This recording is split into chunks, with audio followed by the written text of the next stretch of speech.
and Tasty Cakes podcast. I'm Bert Lepore. He's Sammy of Monte Carlo. We're hanging here with Angry Mike D, and we talk about music, movies, and so much more. All right, we're back. Another episode of Mixtapes and Tasty Cakes, episode 141. And this one we're going to review the new Greta Van Fleet record. It's called, what the hell is it called? Starcatcher. And this is their third full-length record.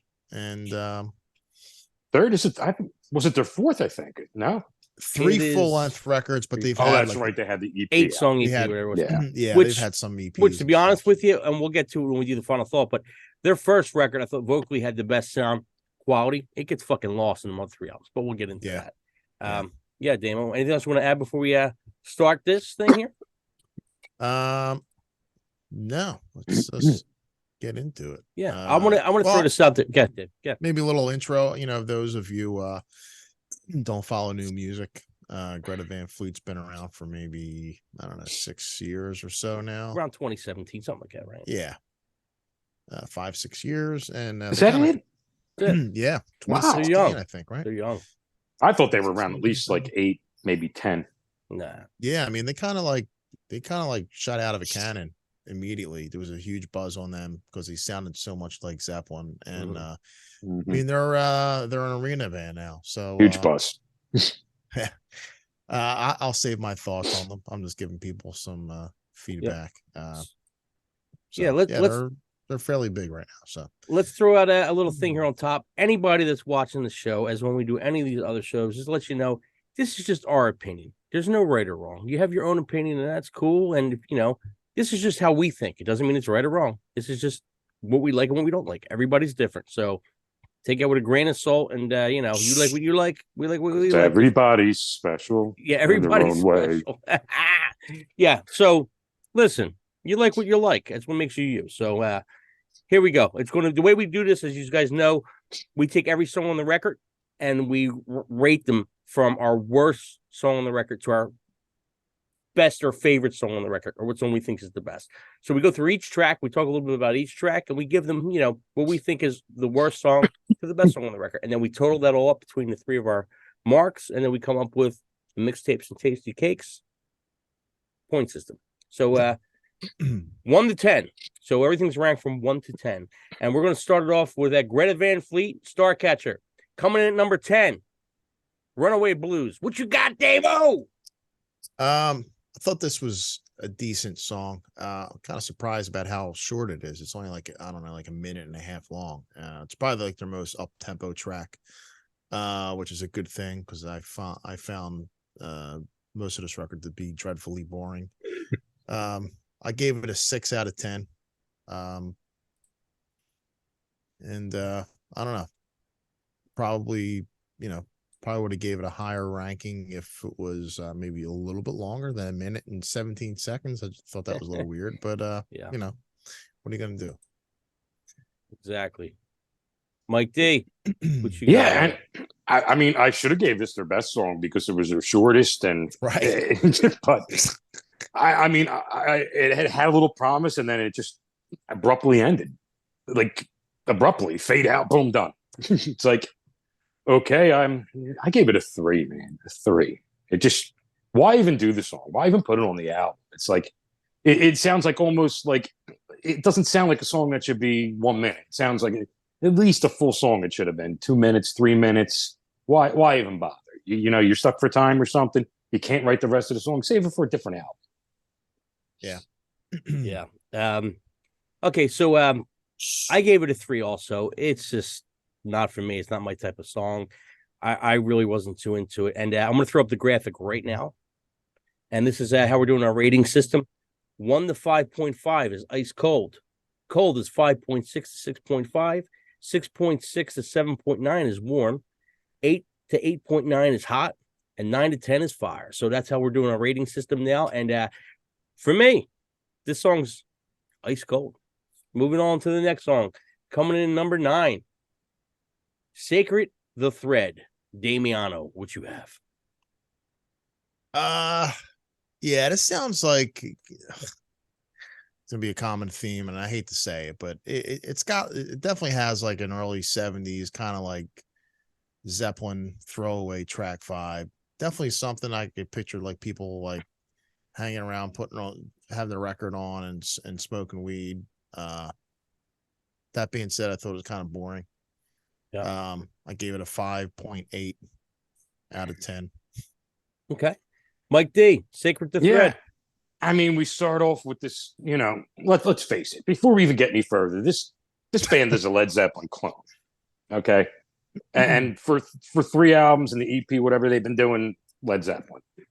Whether they say they do or not. Even when they deny it. Yeah. It starts off with this mutated when the levee breaks beat. And that just ends it for me right there. At this point, I think I was even tired of the album. So I gave us a 4. Sacred to Thread, I gave it a 6. It's got a big Zeppelin drum intro. The chorus is okay, but it's a bit boring. Like Dame said, most of this is kind of just sounds like stoner rock without being stoner rock. It's like very 70s extra reverb. Yeah. It's like chill, That's funny because I was stoned when I was listening to this, and it actually ruined it. Well, you're a weird stoner, so yeah. Yeah, I gave this one a 6. So that falls into it's cold for me. It's not ice cold, but it's still cold. Moving on to the next one, number 8. Waited All Your Life. What you got, Damo? Yeah, this is just another one of those kind of like chill, laid back songs. Dude, it's another total Zeppelin tune. I mean, the vocal sound throughout the record definitely has more of like a 60s kind of sound with the type of reverb that they have on it. Ridiculous, I think. Like it's not even like a Zeppelin Robert Plant vocal sound, but it has like definitely like a late 60s kind of like it's kind of so like far Janis Joplin kind of. Yeah, Janis Joplin yeah. meets Robert Yeah, but at Plant. least you could have heard Janis Joplin. This is sounds so far away. I mean, it almost sounds like you're afraid to put him up front. It's crazy. Well, I could thank the producer for that a little bit too. Well, listen, this is what they were going for, I'm sure. It sounds like a Woodstock band. As far as the tone, the guitar sound is like 100% Jimmy Page, no doubt about it. Mm-hmm. As far as the rating, I thought this was one of the better songs on the record. I gave it 6.5 out of 10. Okay. Mike D, Waited All Your Life. What you got? Yeah, I mean, it's just another Zeppelin ripoff, and I don't know. I gave it a 5, maybe because it was the beginning of the album. I think I was a little nicer. Yeah. Waited All Your Life, I gave a 5. The music is kind of cool. The vocals are just the same thing throughout the fucking whole record, and all their stuff on this record's a bit snoozy, if that's a word. Snoozy. It's snoozy. So we went from ice cold to cold to back to ice cold for me again. So let's move on to number 7, Meeting the Master. What you got, Damo? More of like an acoustic bass track. It's got another one. It's got that laid back kind of vibe to it. Chill. Which I'm not really always looking for that. Maybe a song here and there, but not an entire record. But I gave it 5.5 out of 10. Okay. Mike D, Meeting the Master. What you got? I gave it a 4, and blah is all I'm going to say about this one.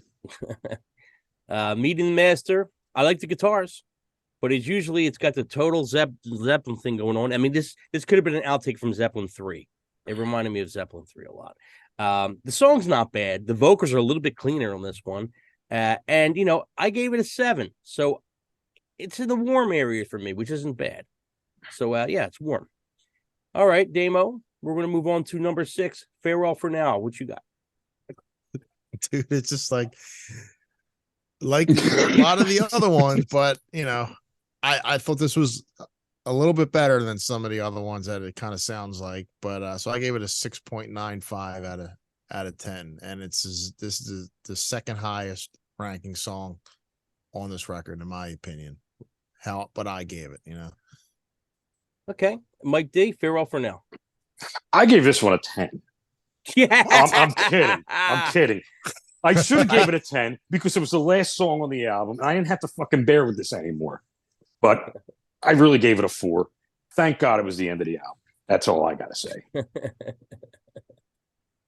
People are probably like, man, these guys don't like nothing. Yeah, these guys fucking hate everything. Yeah. You know what, though?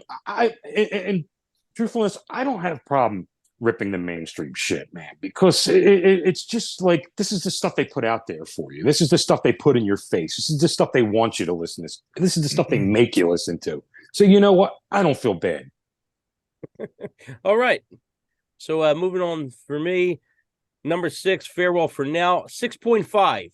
Zeppelin meets the Allman Brothers. That's what I got here from my notes. Nothing new here for me. It's in the cold section. It's still cold. All right, moving on. Number 5, The Archer, 6.5. What you got? About 6. I'm sorry, The Archer. Damo, what you got at number 5? At number 5, yeah, I gave it 6.8 out of 10. A little bit, I give it a higher ranking than some of the other ones. I mean, 6.8 is like ranked 3rd best in my opinion. That's how I rank this one. But it just because it had a slightly different feel to it, really. But again, same thing as I could say on the other songs, Mike D, what you got? At this point of the album, man, I was just so. This is like the last couple tracks or whatever. I just had it, man. I really did. I gave this a 3.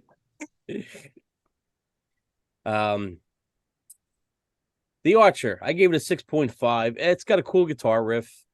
But man, the vocals are so far away sounding.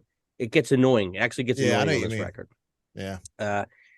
The song's okay. It's almost warm, but it still feels a little cold for me. And the vocals is the problem for me. So yeah, I gave it a 6.5. Moving on to number 4, Frozen Light. What you got, Damo? I thought this was the best song or my favorite song of the record. If there is a such thing, I gave it a 7 out of 10. Just because I like the riff. I wish they would do more shit like in this vein. It was like sort of like a cool like 70s riff rock kind of grooving type of riff. Mm-hmm. So 7 out of 10. I was being generous. I probably should have gave these songs an even lower ranking, but I was being pretty generous today for what everything. So Me too, Davey. Me too. Because I think I'm being generous with what I'm giving. Yeah. And that would be a 3. Mike D just Frozen Light. Again, at this point of the album, I'm done, man. And I'm like, I hear it, and I just like hear that little no quarter part in it. And not the whole song sounds like no quarter.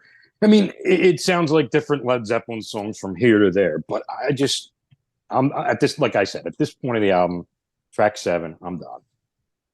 I was spent. Mike was spent. Yeah. He's exhausted. Frozen Light, I gave it a 7.5.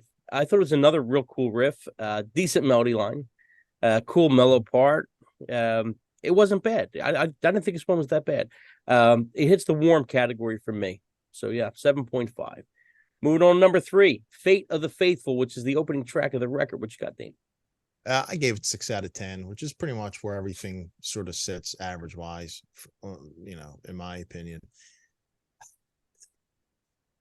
I could just copy and paste everything that I said because it's consistent. It's I'll just save it for my final thoughts.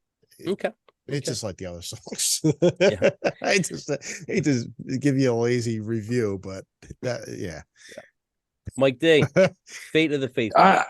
This is the first track, and I was like, all right, it's not terrible. I was like, but it ain't great by any means. So I gave this right in the middle. I gave this a 5. I mean, it had some cool little parts in there, which were basically whoa. Yeah. And that was about it for me. Yeah, I gave Fate of the Faithful 7.25. It opens up the record already mellow. It starts off mellow. The tune's okay. I really do the one vocal part that I do like in the whole record is that part that Mike was talking about where it's like, whoa, it does that weird and it's kind of cool sounding. So I kind of dug that. It's the one cool thing I think vocally on the record. For me, 7.25, it hits the warm section. Not bad. It's okay. It's pretty good.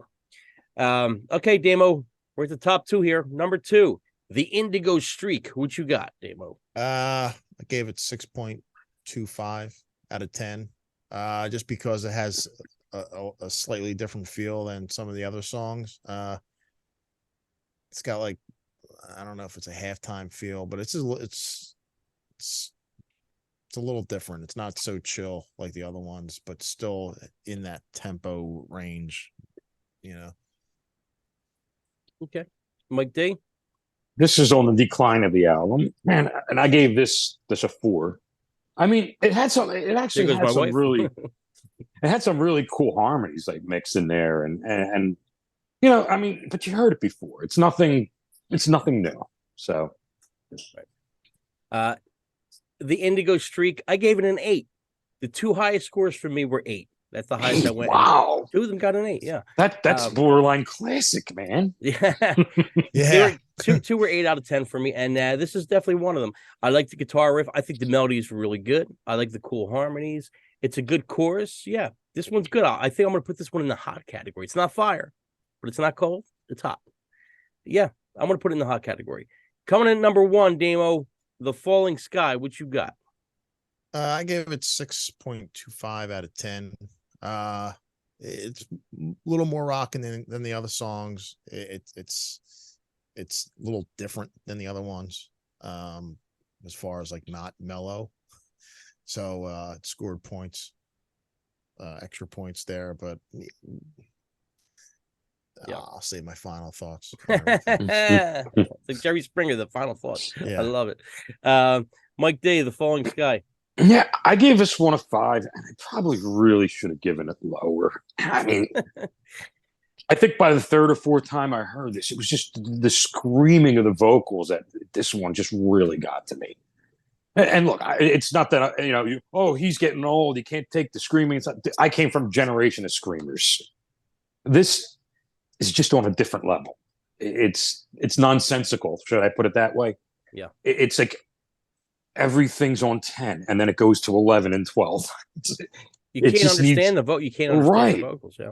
Okay, so that's. I mean, we'll move on to that, I guess. But yeah, it's like to me, it's like what Mars Volta does guitar wise or music wise, vocally done. It's just too much. Yeah, I mean, I guess. I mean, the Mars Volta. I mean, they could copy Zeppelin, and even though he's got that same kind of high voice and that range and everything, he's got clarity, and it's not really a Led Zeppelin ripoff. It's a bunch of other things going on, spacey stuff and everything like that. It's Mars Volta. I wouldn't even put them in the same category. But but it does. The vocals remind me of the guitar parts in Mars Volta sometimes, where it's just loud and it's just like far away and it sounds spacey and it's. I see what you mean. Yeah. For me, The Falling Sky. It's no surprise this was one of the singles. And it's it's in our number 1 spot out of the whole record. It's an interesting little guitar riff.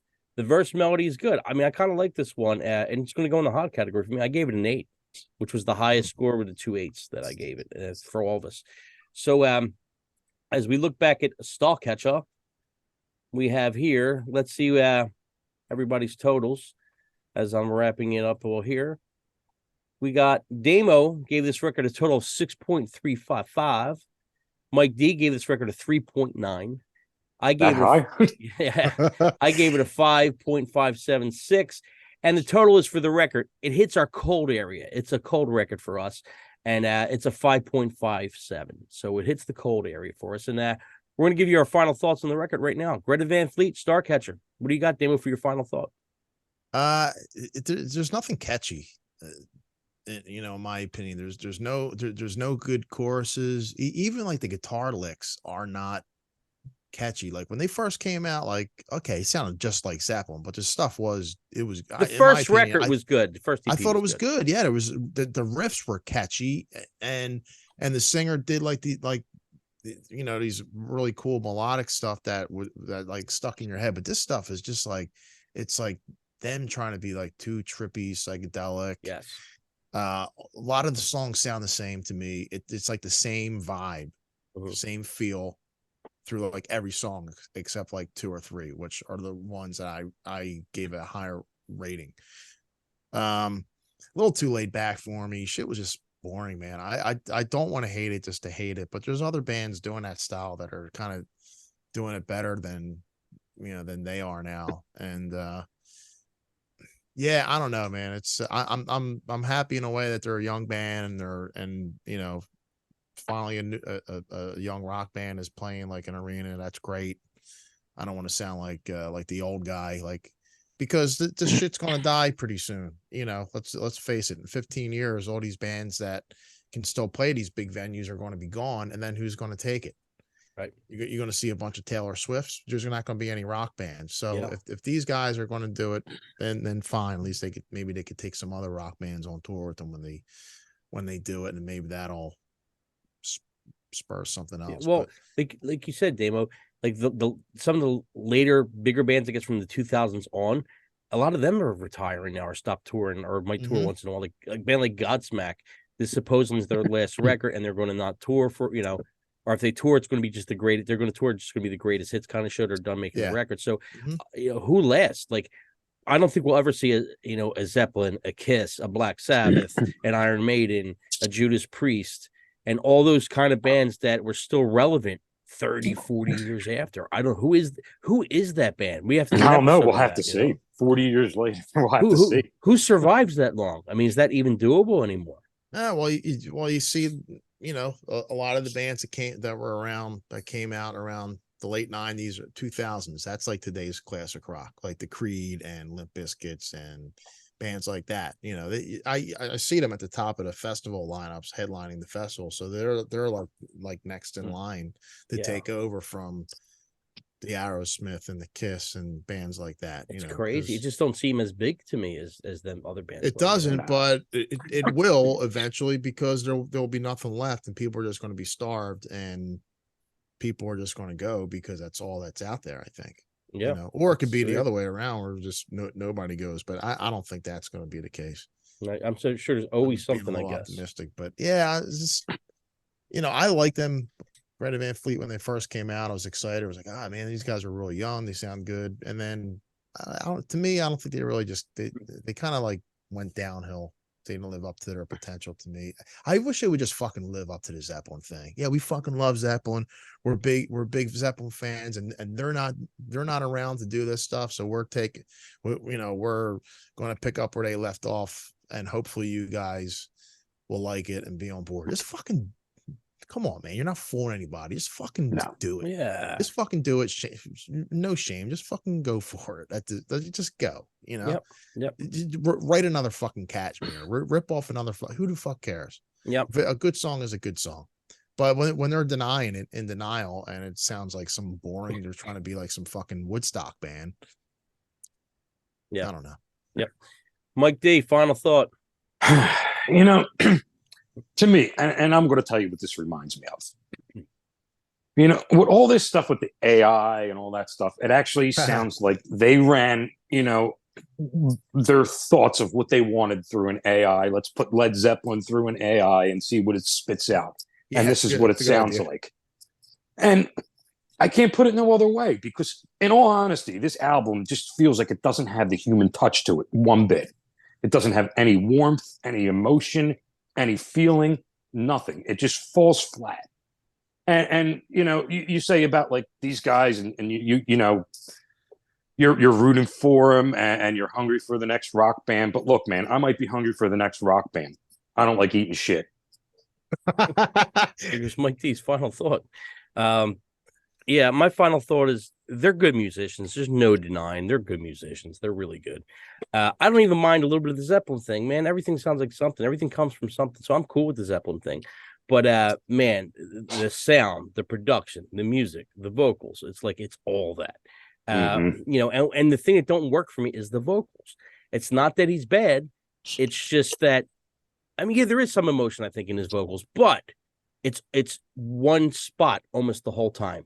After a while, it gets kind of annoying. It's like it don't go nowhere. Everything is that little dance vocal thing. You can't understand what he's saying either. Right. It was, for me, like that was the big, like, I could do with the band kind of sounding like Zeppelin to a certain degree, but when you got these vocals and it's like you're trying to sound like Robert Plant on the Immigrant Song 100% of the time, and you can't do that.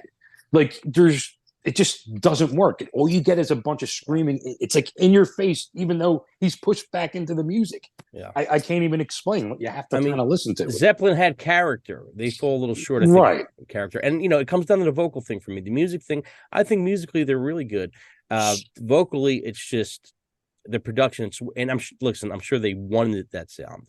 You know what I mean? It's just that they probably were like, let's get the 60s, 70s sound, and it sounds just so far away. It's hard to understand the vocals. And this is the guys that listen to, we listen to heavy stuff sometimes too. So we're telling you it's hard to understand the vocals in a different level, not the Cookie Monster level, but the level of it sounds so far away. It sounds like he's in a cave the whole time. It's almost like you were shooting for that sound, or the guy is not pulling it off and they're just putting so much shit on him that it doesn't matter. It's filling up space. It sounds like you need to get yourself a joint, chill back, and listen to this. And that's but this is a joint ruiner, man. This is a total joint ruiner. I could see people chilling with this, but it's not. Man. Not for me. With that voice, man. That just no. This is just that's a high killer. No way. I never want to hear this again. Not even passing by. This is just something like I won't even remember it a year from now. Only that it was just that bad. Hey, Mike, remember that podcast we did on that record that you? Yeah. We did do one of their albums before, right? We didn't do a review. We just talked about it. Oh, okay. Okay. Yeah, I didn't think I liked it. I don't even remember that one. Well, there you go. I mean, I don't remember. I kind of remember doing it, but I know I didn't like it. But I couldn't tell you one track or how one title of the track on the album. Well, that's the thing. Now it even sounds again, and it might be because I didn't dig into if it's a concept record. It might even be it sounds concepty to me, even if you read some of the. But does it even matter? Can you understand it? No. Yeah, but it sounds like it's a concept. Even like the words are very early Jethro Tull, very I'm walking in the woods kind of stuff, and it's kind of I guess that's their thing. I don't know. You got to throw another great band into the mix with them. Jethro, come on, Bert. I'm just saying. Don't feed these guys ego. You start mentioning bands around bands like that, and then they start to think they're them. I mean, listen, Damien was rooting for them. I thought they had some promise. They got a huge buzz about them, and Mike don't like them at all. Not one bit. Not one bit. So, Greta Van Fleet, Starcatcher. Can't wait to review the next album. That's your review. Farewell for now. It should have just been farewell so long.